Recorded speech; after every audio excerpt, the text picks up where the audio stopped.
I used to sit by this window every night after dinner. Not because the view was nice, it was just a parking lot, but because it was the only sound I had. No footsteps, no laughter, no clinking of dishes in the kitchen, just silence, and the hum of loneliness.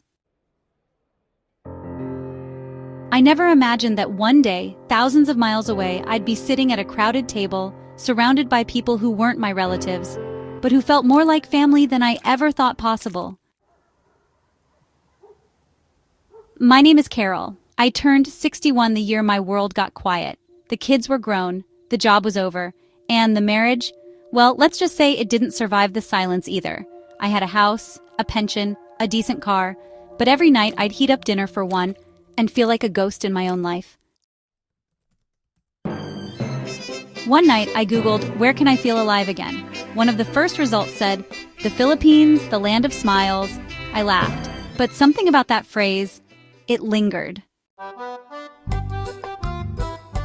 3 months later, I packed a single suitcase. Just a trial trip, I told myself. A few weeks, a change of scenery.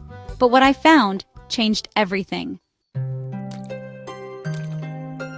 The moment I stepped out of the airport in Manila, I felt it. Heat, yes, but more than that, energy. The driver who helped me with my bag called me Ma'am Carol with a grin. The woman at the guest house offered me mango juice and asked if I'd eaten. Strangers waved. I hadn't even reached my Airbnb. And already, I'd been spoken to more in 1 hour than I had in a week back home. On my third day, I wandered into a small cafe in Cavite. I ordered something unfamiliar, and when I looked confused, the girl behind the counter smiled and said, "First time, ma'am? Don't worry, this one's on me." That girl's name was Angela. She was 26, full of life, and called her mom between every shift. She introduced me to her family later that week. Her parents, her brother, her Lola. I was just some foreign woman eating rice too slowly. But they welcomed me like I had always been part of them. I'd spent years convincing myself I was fine, that solitude was strength, that being alone was better than being let down.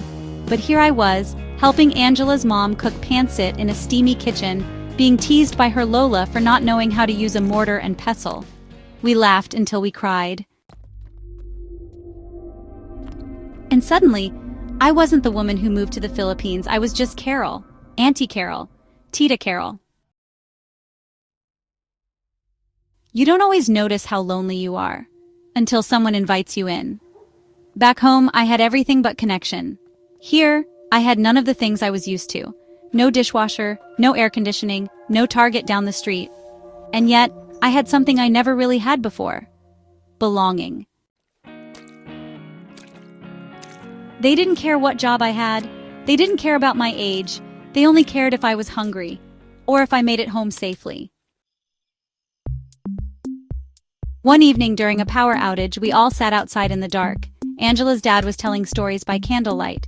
Her mom handed me a blanket. The kids lay in hammocks nearby. Angela leaned over and whispered, "I hope you know you're not just a guest." My mom told me, "Make sure Tita Carol knows she can stay here anytime. She's family now." I didn't cry right then, but I did later in the bathroom, quietly. Because when you've been invisible for years, and someone sees you again, it breaks you open in the best way. I didn't return after a few weeks. I extended my visa, I found a small rental house nearby. I started helping out at the local school twice a week, just reading with the kids, and I eat lunch with Angela's family every Sunday. Sometimes I bring dessert. Sometimes I just bring myself, but I always leave full, not just my stomach, but my heart.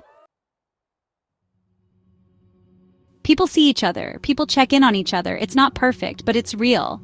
And you know, in a world where so many people are quietly fading into their own walls, that kind of human closeness, it's everything.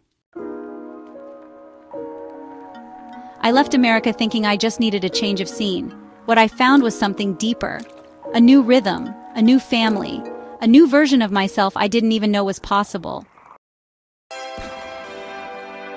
So if you've ever felt forgotten, if you've ever whispered to yourself at night, "Is this all there is?" Just know, sometimes family isn't blood.